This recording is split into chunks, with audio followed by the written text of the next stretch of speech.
그래서 하나님이 나를 보실 때, 우리 자녀들을 볼 때, 우리 소망교회 성도들을 볼 때, 넌 나를 가장 아름답게 찬양하고 예배하는 예배자야, 찬양자야, 찬양하는 사람이야. 이런 칭찬을 받으면 좋겠다. 그런 생각을 하나님께서 주셨습니다. 우리가 꼭 그렇게 되기를 주님의 이름으로 축원합니다.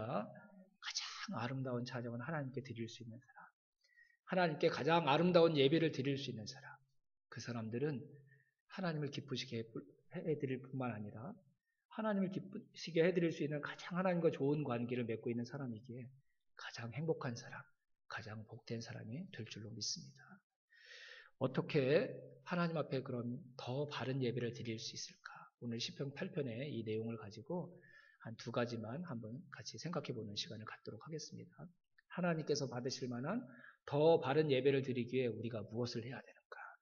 첫 번째, 바른 예배는 하나님과 인간을 생각할 때 가능해집니다. 한번 따라해 봅시다. 하나님과 인간을 생각하자. 인간을 생각하자. 네. 하나님과 인간을 생각하면 어떤 사람이 될 수 있다고요? 바르게 예배드리는 사람이 될 수 있다는 말입니다. 네. 오늘 시편 중에 가장 아름다운 시편이라고 할 수 있는 이 시편 8편의 시인이 하나님을 온전히 찬양하고 예배할 수 있었던 동기, 이유가 무엇인 줄 아십니까, 여러분? 예배 안 드리면 하나님 앞에 혼나니까 그래서 지금 이 고백을 하고 있는 게 아니에요. 하나님에 대해서 생각했어요. 하나님은 어떤 분이시지? 내 삶 가운데에 있는 하나님의 흔적들, 그분의 손길들을 계속 묵상했어요. 그랬더니 이 속에서부터 하나님을 찬양하는 찬양이 막 솟아오르는 거예요. 억지로 했던 찬양이 아닙니다. 하나님을 생각하니까 내 안에 하나님 앞에 예배드리고 싶어하는 욕구가 생겨나고 내 입을 벌리고 내 마음을 들여 그분을 높이고 싶어하는 막 찬양이 내 영혼에서 내 몸속에서 막 솟아오르는 거예요. 언제요? 하나님을 생각했더니. 하나님이 어떤 분이신지 생각하고 묵상했더니 내가 예배할 수 있도록, 하나님을 예배할 수 있도록, 하나님을 찬양할 수 있도록 내 안에서 그런 놀라운 은혜들이 샘솟아 오르는 것을 경험했기 때문이었습니다. 하나님은 이 온 우주 만물을 지으신 하나님이시지. 저 하늘의 해와 달, 저 하나님이 지으셨지. 그냥 늘 내 일상의 하나여서 있는 줄도 모르고 내 곁에 존재하는지도 몰랐던 것인데 그것들을 바라보면서 하나님을 생각하니까 내 안에서 그 하나님을 향한 찬양과 고백들이 막 샘솟아 올라오는 거예요. 저와 여러분들이 하나님께 드리는 찬양과 예배가 억지로 의지를 발동해야 하지만 드릴 수 있는 것이 아니라 이렇게 하나님을 생각함으로 우리 안에서 자연적으로 흘러나오는 가장 자연스러운, 그래서 가장 아름다운 예배가 되기를, 찬양이 되기를 주님의 이름으로 축원합니다. 하나님을 생각했더니 하나님을 향한 찬양과 예배가 내 안에서 일어났어요. 또 시인은 자기 자신을 되돌아봤습니다. 사람인 자기를 생각하고 묵상했습니다. 그랬더니 그것이 또 가장 아름다운 찬양과 예배의 이유가 되었습니다. 오늘 4절 말씀을 한번 볼까요, 여러분? 4절. 제가 이번에 시편 8편을 묵상하면서 새롭게 그동안은 전혀 몰랐거든요. 근데 알게 된 내용인데 4절. 4절이 이렇게 시작하죠. 사람이 무엇이기에 주님께서 이렇게까지 생각하여 주시며 사람의 아들이 무엇이기에 주님께서 이렇게까지 돌보아 주십니까? 여기서 사람은 human, people 그런 뜻이 아니라요. 히브리어로 에노스라는 단어입니다. 에노스. 가인이 자기 동생 아벨을 죽이고 나서 그 뒤에 그 후손으로 하나님께서 주셨던 아들의 이름이 에노스였죠. 에노스. 창세기 4장에 나오는데요. 그 에노스라고 아들을 낳자 에노스라고 이름을 짓고 그때 비로소 사람들이 여호와 하나님께 예배하였더라. 이렇게 성경에 나와 있습니다. 에노스가 무슨 뜻이죠? 하도 제가 많이 말씀드려서 이게 마스크를 하고 계시니까 이게 뭐라고 얘기하는지 느낌은 옵니다. 네. 에노스가 무슨 뜻이라고 그랬죠? 유한한, 죽을 수밖에 없는, 연약한, 깨어지기 쉬운 이런 뜻이라고 했죠. 사람이 내가 연약한 존재구나. 내가 영원히 살 수 없는 유한한 존재구나. 내가 깨어지기 쉬운 연약한 존재구나. 이걸 깨닫고 나니까 자기가 에노스라는 것을 알게 되고 자각하기 시작하니까 그때 비로소 하나님께 예배하기 시작했다. 창세기가 그걸 얘기하고 있는 것이죠. 근데 이 시편 8편의 시인도 자기를 에노스라고 깨닫게 된 거예요. 근데 시편 8편은 다윗이 쓴 거거든요. 다윗은 이스라엘 역사상 가장 위대한 왕이었습니다. 내가 이스라엘의 왕이야. 이 생각을 했을 때는 하나님 앞에 아름다운 예배를 드릴 수 없었지만 나는 깨어지기 쉬운 연약한 에노스야. 그렇게 자기를 생각하고 자기에 대해서 묵상하니까 하나님 앞에 가장 아름다운 찬양과 예배를 드리는 사람이 될 수 있었어요. 내가 누구인지에 대해서 정직하게 나를 되돌아보고 생각해보고 묵상하면요. 그 생각과 묵상이 누구에게로 이어지는 줄 아십니까, 여러분? 내가 에노스인데 에노스인 나를 하나님이 생각해 주시다니. 난 이렇게 변덕이 심하고 연약하기 이를 데 없는 그런 가장 낮은 존재인데 저 높이 계신 하나님이 그런 나를 생각해 주시고 나를 바라봐 주시다니. 또 하나님이 다르게 보이는 거예요. 그래서 하나님의 사랑이 크다고만 입술로 고백했는데 내가 에노스임을 깨닫는 그 순간 그 하나님의 사랑이 얼마나 큰지 내 온몸으로 이 시인이 깨닫게 된 것이죠. 그래서 이 시편 8편의 내용이 자연스럽게 고백되어진 것이고 하나님 앞에 가장 아름다운 찬양이 될 수 있었던 것입니다. 하나님을 생각하고 내가 누구인지를 늘 생각하면서 살아가는 저와 여러분이 되기를 주님의 이름으로 축원합니다. 그러면 예배는 어려운 일이 아니라 자연스러운 일이 되고 누가 시켜야지만 해야 되는 일이 아니라 내가 너무너무 하고 싶어하는 내 소원과 갈망이 되는 역사가 일어나게 될 줄로 믿습니다. 전 예배가 감정의 결과라고 생각했거든요. 근데 이번 시편 말씀을 묵상하고 특별히 시편 8편 말씀을 묵상할 때 예배는 생각과 묵상의 결과구나, 열매구나라는 생각을 그런 확신을 하나님께서 저에게 주셨습니다. 하나님을 예배하는 자로 살려면 우리가 반드시 하나님을 생각하는 사람으로 살아야 합니다. 더 온전한 예배자가 되고 싶다고 한다면 어떻게 하면 될까요, 여러분? 하나님을 더 많이 생각하는 사람으로 살면 더 온전한 예배자가 될 수 있습니다. 그냥 습관처럼 하나님 앞에 나오지 말고 하나님에 대해서 생각하고 묵상하면서 하나님 앞에 선다면 그 사람이 그날 드리는 그 예배는 하나님께서 받으시기에 가장 아름다운 예배가 될 줄로 믿습니다. 지금 우리가 그렇게 해야 합니다. 그냥 관객처럼 이 자리에 앉아 있는 게 아니라 나에게 저 말씀을 주시는 하나님은 어떤 분이시지?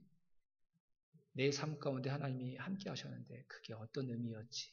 이렇게 하나님을 생각하고 그렇게 하나님을 묵상하면서 여러분들이 예배드리면 오늘 이 예배가 여러분의 생애에 하나님을 가장 기쁘시게 해드리는 가장 바른 예배가 될 줄로 믿습니다. 매 순간 익숙해진 삶에 떠흘려 내려가지 말고 생각하고 묵상하면서 살아야 합니다. 그냥 우리 눈에 스쳐 지나가는 단순한 풍경이 아니라 꽃 한 송이 가운데도 하나님의 손길이 담겨져 있습니다. 그분의 능력이 그곳에 온전히 담겨져 있습니다. 그래서 작은 스치는 바람 가지고도 우리는 하나님을 생각할 수 있고 그분을 찬양할 수 있습니다. 평범한 일상은 있지 않습니다. 우리가 그렇게 생각할 뿐이지 하나님은 세상 만물을 창조하셨던 동일한 지혜와 능력으로 그 관심과 사랑으로 매일매일 저와 여러분의 삶 가운데 함께하고 계십니다. 우리가 눈을 열고 마음을 열어 그 하나님을 더 생각하려고 노력한다면 우리 하루하루의 삶이 하나님이 만들어내신 기적이라는 것을 저와 여러분들이 온몸으로 느끼게 될 줄로 믿습니다. 그때 우리의 예배는 시작될 수 있습니다. 예배 드리지 않으면 혼날까봐 두려움으로 드리는 예배가 아닌 정말 하나님을 예배하고 싶어 해서 하나님을 예배하는 하나님이 그토록 기다리셨던 그 예배 하나님을 생각하고 우리의 일상에서 그 하나님을 묵상하려고 할 때 그때 저와 여러분의 진정한 예배가 시작될 것입니다. 부디 저와 여러분에게 그 참된 예배가 시작되는 은혜가 있기를 주님의 이름으로 축원합니다. 자, 두 번째, 바른 예배를 드리기 위해 우리의 생각의 중심에 하나님이 계셔야 합니다. 따라해 봅시다. 우리 생각 중심에 하나님이 계셔야 합니다. 우리 생각의 중심에 하나님이 계셔야 합니다. 네. 하나님에 대해서 생각하는 것, 그것으로는 온전한 예배가 회복되는 역사까지 나아가기 쉽지 않습니다. 하나님, 하나님, 이렇게 하나님의 이름을 부르는 것으로 하나님께서 기뻐하시고 감격해 하시는 예배 드릴 수 없습니다. 제가 왜 이런 얘기를 드리냐면요. 한 가지 역사적인 증거가 있습니다. 출애굽했던 이스라엘 백성들의 상황들이 바로 그렇습니다. 출애굽기 3장 말씀을 한번 찾아볼까요? 출애굽기 3장. 시편 8편 잘 표시해 두시고 출애굽기 3장으로 가겠습니다.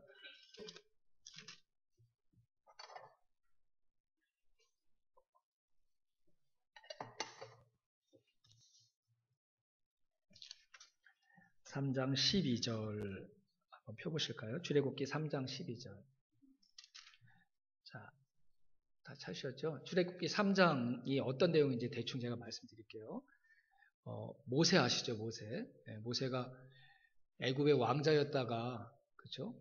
히브리인인데 애굽 사람처럼 컸잖아요. 근데 이제 장성해가지고 이렇게 보는데 히브리 사람하고 애굽 사람이 서로 다투다가 거기 분을 못 이겨서 자기의 동족인 히브리 사람을 괴롭히는 애굽 사람을 주먹으로 쳐서 죽이잖아요. 그렇죠? 그래서 왕자 신분을 뒤로 하고 저 광야로 도망갑니다. 그래서 광야에서 40년 동안 지내게 되는데 하나님께서 모세를 통해 애굽에서 400년 동안 종살이하고 있는 이스라엘 백성들을 구원해 내시기 위해서 모세를 그 리더로 지도자로 세우시려고 광야에 있는 모세에게 찾아가셔서 모세에게 그 사명을 맡기신 모습이 오늘 출애굽기 3장의 모습이에요. 근데 우리 하나님께서 모세에게 왜 400년 동안 애굽에서 종살이하고 있는 이스라엘 백성들을 애굽에서 출애굽시키려고 하시는지, 애굽에서 건져내시려고 하시는지 출애굽의 목적을 지금 설명하고 계시는 거예요. 한번 볼까요? 12절 같이 읽어보겠습니다. 12절 시작. 하나님이 대답하셨다. 내가 너와 함께 있겠다. 내가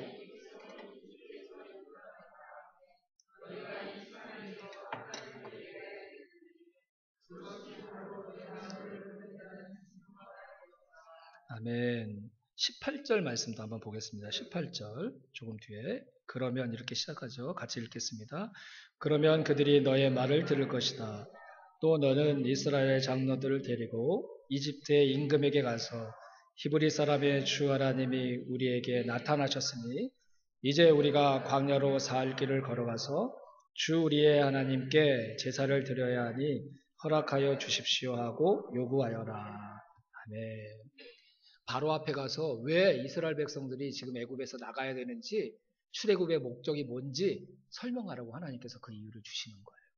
왜 이스라엘 백성들을 애굽에서 구원해 내시려고 하시는 것이죠, 여러분? 뭐라고 했죠? 예배하게 하기 위해서. 하나님 앞에 온전히 제사 드리는 하나님의 백성 삼으시려고 이스라엘 백성들을 애굽에서 건져내시겠다고 말씀하고 계세요. 자, 그럼 한 가지 질문.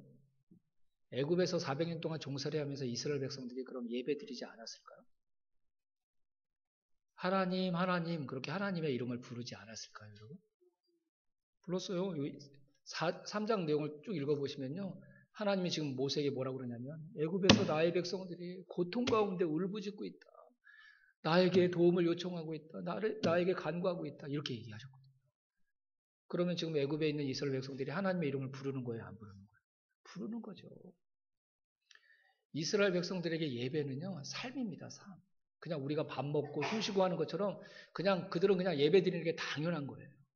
비록 종살이라는 노예로 살아야 되는 힘겨운 상황이지만 그래도 이스라엘 백성들 하나님 앞에 애굽에서도 예배 드렸습니다.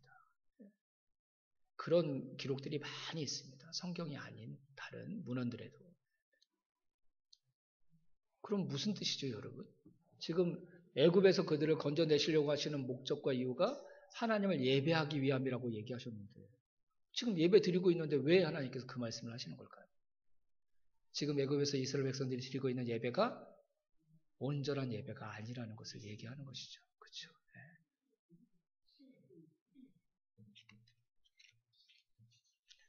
하나님, 하나님 이렇게 하나님의 이름을 부르는 게 온전한 예배가 아니라는 것입니다. 아유, 야 예배 드릴 시간 됐다. 우리 예배 드리자. 그리고 그냥 그렇게 예배 드리는 것. 그 예배로 하나님께서 기쁘게 그 예배를 받으시지 않는다는 것을 말씀하고 계시는 것입니다. 예배가 이스라엘 백성들에게 가장 중요한 일이 아니었다는 것입니다. 하나님에 대한 생각이 이스라엘 백성들의 삶에 가장 소중한 삶이 아니었다는 것입니다. 400년 동안 이스라엘 백성들이 애굽 땅에서 어떤 삶을 살았을까 한번 여러분 거룩한 상상력을 가지고 한번 상상해 보세요. 한번 이렇게 생각해 보세요. 하루 종일 힘든 노동을 하고 집에 돌아왔을 때 그 아빠가 자녀들 앞에서 같이 식사하면서 무슨 얘기 했을까요, 여러분? 오늘 일이 힘들었지만 하나님께서 은혜를 베풀어 주셔서 내가 그 힘든 와중에도 하나님이 나를 지켜보고 계신다고 내가 생각하고 열심히 최선을 다했다. 다른 사람들에게 틈만 나면 내가 하나님을 알리는 삶을 살았다. 이런 고백했을까요, 여러분? 그렇게 살았다면 하나님이 내 백성이 나를 예배하기 위해서 애굽에서 건져내겠다 이렇게 말씀하시지 않았을 거예요. 뻔합니다. 그들이 하나님의 백성이지만 하루 종일 어떤 얘기를 하면서 살았는지, 무슨 생각을 하면서 살았는지 이스라엘 백성들의 400년의 삶이 눈에 뻔합니다. 늘 먹고 사는 것만 얘기했을 거예요. 자녀들에게 일하다가 10분 정도 쉴 때 동료 노동자들에게 자기 동족들에게 무슨 얘기했을까요, 여러분? 야, 그렇게 열심히 하지 마. 7시만 일하고도 10시간 대우를 받을 수 있는 방법이 있어. 이스라엘 백성들이 자녀들 앞에도 그런 얘기 했을 거예요. 애굽에 관원들 눈 속이는 방법 뭐 이런 거 알려줬을 거예요. 그런 거. 하나님을 온전히 힘을 다해서 예배하는 그 중심과 그 신앙을 자기 자녀들에게 알려준 게 아니라 야, 이 애굽 땅에서 살아남으려면 적당하게 거짓말도 해야 돼. 너 하루 종일 전심전력 다해서 일하면 너 골병 든다. 그러니까 관원들이 안 볼 때 몰래 숨어서 쉬기도 하고 일 안 했는데 한 것처럼 거짓말도 해야지. 분명히 이렇게 얘기했을 거예요. 그리고 동료들끼리 같이 쉬는 시간에 무슨 얘기했을까요? 저 감독자 저 나쁜 사람 비난하고 그 사람 험담하고 다 그렇게 살았어요. 그렇게. 하나님이라는 단어는 예배할 때 말고는 그들의 입술에서 고백되지 않았을 거예요. 온통 먹고 사는 거지. 어떻게 하면 저 사람들의 눈을 속여서 조금 편안하게 살까?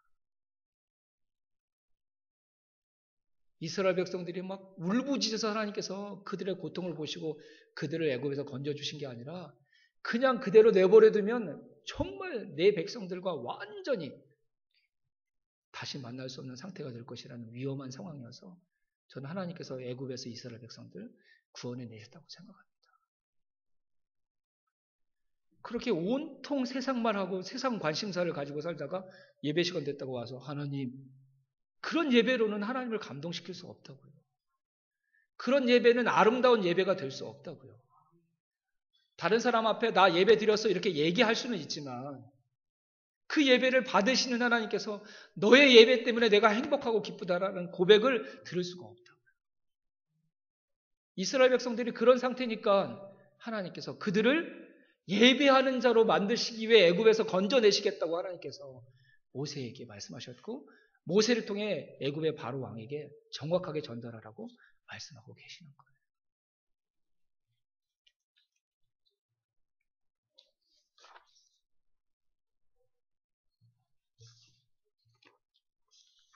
하나님이 아닌 다른 생각들로 내 머리와 내 마음이 가득 차 있을 때 그때 드리는 예배는 하나님의 기쁨이 될 수가 없습니다. 이스라엘 백성들 바벨론과 아수르에 멸망당할 때 그때 여러분 예배 안 드린 줄 아십니까? 하루에 3번씩 성전에 가서 기도했어요. 모든 절기 다 지켰어요. 심지어 밭에서 나는 채소들의 11조도 하나님께 드리는 사람들도 있었어요. 근데 하나님은 말라기에서 뭐라고 얘기했죠? 너희들이 언제 나에게 예배했느냐? 너희들이 언제 내가 원하는 것을 나에게 바친 적이 있느냐? 오죽 답답하시면 성전의 문을 하나님께서 닫고 싶대요. 그래 너희들이 성전에 안 왔으면 좋겠대요. 하나님이 그렇게 말씀하셨잖아요.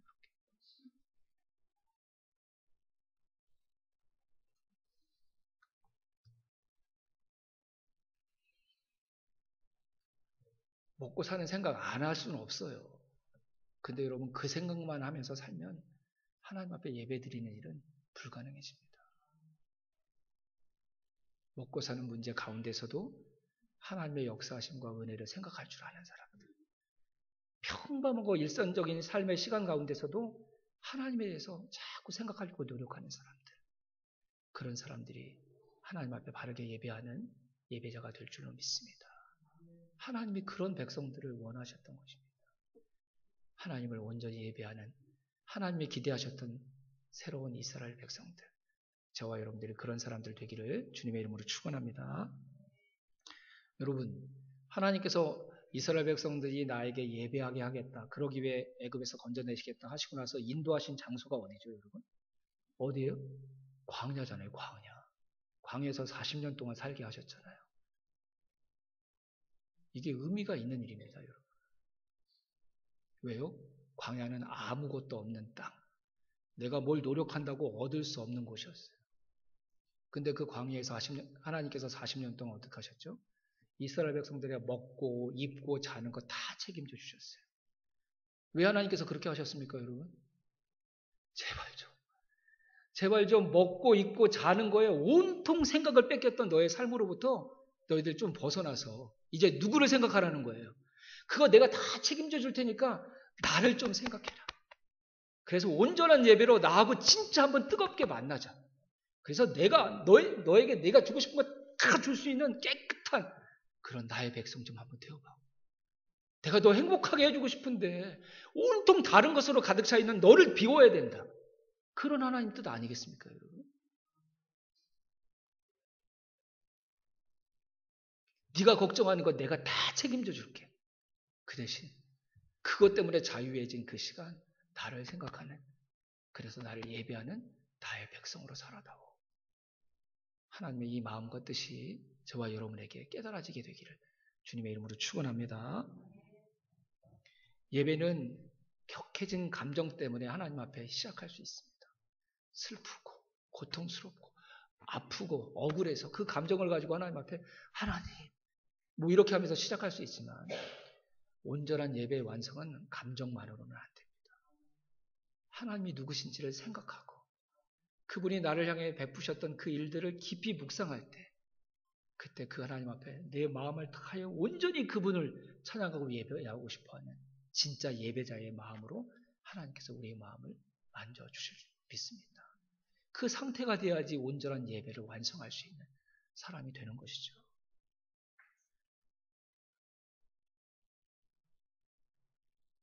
하나님의 생각, 하나님에 대한 생각이 저와 여러분의 생각의 중심이 되기를 주님의 이름으로 축원합니다. 말씀을 맺겠습니다. 이번 주부터 목장 모임이 다시 시작됩니다. 저는 우리 소망교회에 있는 모든 목장의 목장 모임이 하나님께 드려지는 아름다운 예배가 되기를 주님의 이름으로 축원합니다. 한 가지 거의 저희가 10년 차인데 가정교회 목장 모임의 꽃이 뭡니까, 여러분? 먹는 거? 네. 아니에요. 목장 모임의 꽃이 뭐죠? 목장 모임 순서 중에 제일 중요한 순서가 뭡니까? 네, 마스크 하신 분만 정답을 말씀하시는 것 같아요. 네. 나눔이잖아요, 나눔. 그렇죠? 네. 밥은 안 먹어도 나눔은 꼭 하시길 바랍니다. 네, 밥 안 먹으면 나누면 안 돼요. 힘이 없어서 이런 분들이 있는데 우리가 왜 밥 먹습니까? 힘 내서 나눔하기 위해서 밥 먹는 줄로 믿습니다. 네. 나눔이 뭡니까, 여러분? 지난 한 주 동안 내 삶 가운데 일어났던 사건들을 고백하는 게 아니에요. 그거는 안 믿는 사람들도 하는 일들이에요, 여러분. 나한테 무슨 일이 있었다? 무슨 일이 있었다? 목장 모임은 그거 하는 게 아니에요, 여러분.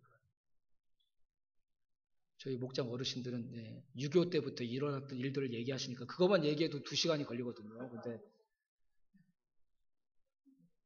사건을 얘기하는 게 아니라요.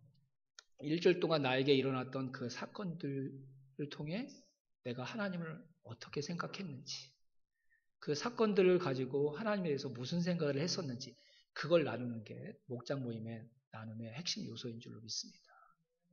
그래, 나를 나누는 게 아니에요, 여러분. 그러면 목장 모임이 재미없어져요. 나는 재밌죠, 내 얘기하니까. 근데 성령께서 역사하시지 않아요, 여러분. 내 삶 가운데 일어났던 일들 가운데 내가 하나님을 그 일을 통해서 어떻게 생각하게 되었는지를 나눌 때 그 나눔은 나의 나눔이 아니라 하나님에 대한 나눔이 될 줄로 믿습니다. 그럴 때 우리 목장 모임이 예배가 되는 거예요. 하나님께서 역사하시는 거예요. 하나님께서 임재하시는 거예요. 그분의 능력을 우리 가운데 부어주시는 거예요. 그래서 질병이 그 목장 모임 가운데 치유되는 역사가 일어나고 불신자가 예수 그리스도를 만나는 거듭남의 역사가 일어나게 되는 줄 믿습니다. 내가 아니에요. 내가 내 삶 가운데 역사하셨던 하나님을 나눌 때 그때 우리가 섬기는 목장이 하나님의 목장이 되고 하나님의 역사하시는 목장이 될 줄로 믿습니다. 그러면 우리 목장 모임이 하나님께서 받으시는 하나님을 기쁘시게 하는 예배가 될 줄로 믿습니다. 저는 저와 여러분의 삶이 우리 소망교회 모든 목장 그 자체의 시편이 됐으면 좋겠어요. 하나님을 높이는 찬양, 하나님을 높여드리는 예배. 내가 아니라 하나님을 내 나눔의 중심에 둔다면, 목장 모임의 중심에 둔다면 반드시 저와 여러분이 섬기는 그 목장이 하나님께서 받으시는 예배요 아름다운 시편이 될 줄로 믿습니다. 새롭게 시작하는 목장 모임이 우리 그런 아름다운 모임 되도록 함께 기도하고 내가 아니라 하나님을 나눠야겠다 이렇게 고백하는 결단하는 그런 은혜가 있기를 주님의 이름으로 축원합니다. 네, 우리 이 시간 어버이 주일